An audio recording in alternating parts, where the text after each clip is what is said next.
Welcome to ZytePod, where election chaos, AI sprawl, and drone warfare all got weirder.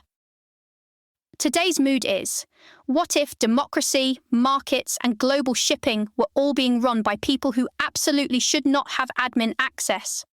Also, somebody apparently thought presidential speech notes were a betting edge, which, to be fair, they were. The election fraud circus is back, except the material looks a lot like the old material with fresh lighting.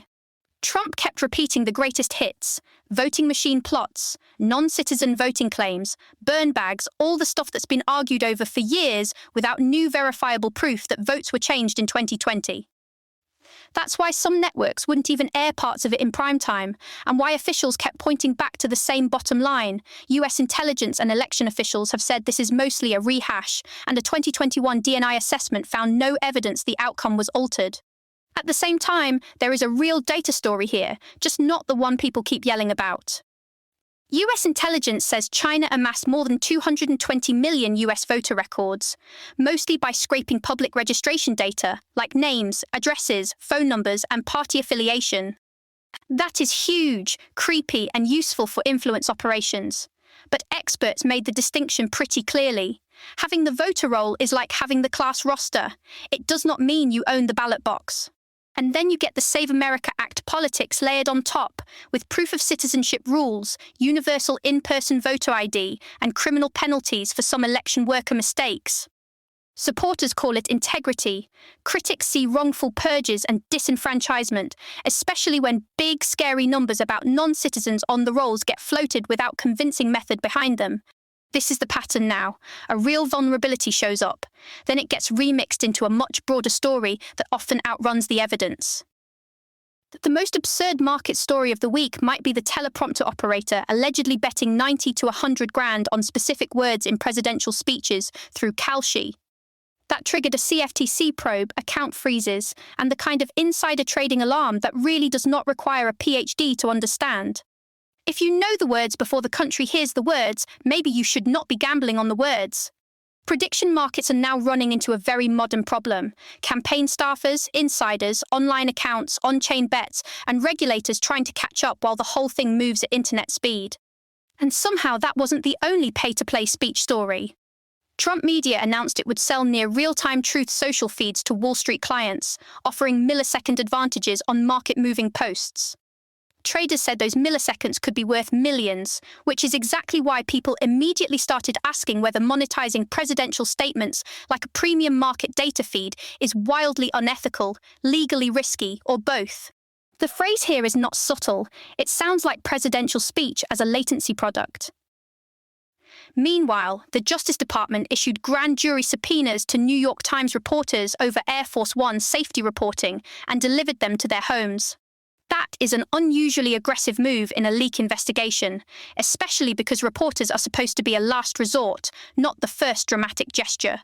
Critics are warning about the First Amendment, chilling investigative journalism, and the possibility that political aides were mixed into a process that should be extremely insulated. And all of this lands in a broader fight over DOJ independence, with Todd Blanche at the center of a lot of anger over personnel changes, selective enforcement concerns, and the sense that the department is being bent toward politics. Once people stop trusting that law enforcement is acting like law enforcement, everything gets more combustible fast. Over in the Gulf, the Strait of Hormuz story keeps getting more dangerous and more ridiculous. The US and Iran have been in a strike retaliation cycle hitting radar and drone sites, coastal infrastructure and shipping, while diplomacy produced ceasefire language vague enough that everybody could read it differently and keep fighting anyway. Then came the floated idea of a 20% protection fee on cargo transiting the strait, which sounds less like strategy and more like someone trying to put a toll booth on one of the most sensitive waterways on Earth. Regional pushback killed it, and legal experts said a unilateral fee like that could violate norms on free passage and raise tensions even more. The practical reality was ugly either way. Independent ship and satellite data showed traffic collapsing to a tiny fraction of normal on some days, despite official talk that the strait remained open. And underneath all this is the brutal math of drone warfare. Iran's mass-produced drones and sea drones are cheap enough to launch in swarms, while defenders can end up burning $4 or $5 million interceptors to stop things that may cost a few tens of thousands each. That cost imbalance is the whole nightmare. It drains munitions, budgets, and patience, and analysts are already warning about oil stress, diesel shortages, and a long middle game that could drag on for a year or more. The AI boom keeps selling us magic, but the local version often looks like water fights, noise complaints, and utility bills going up.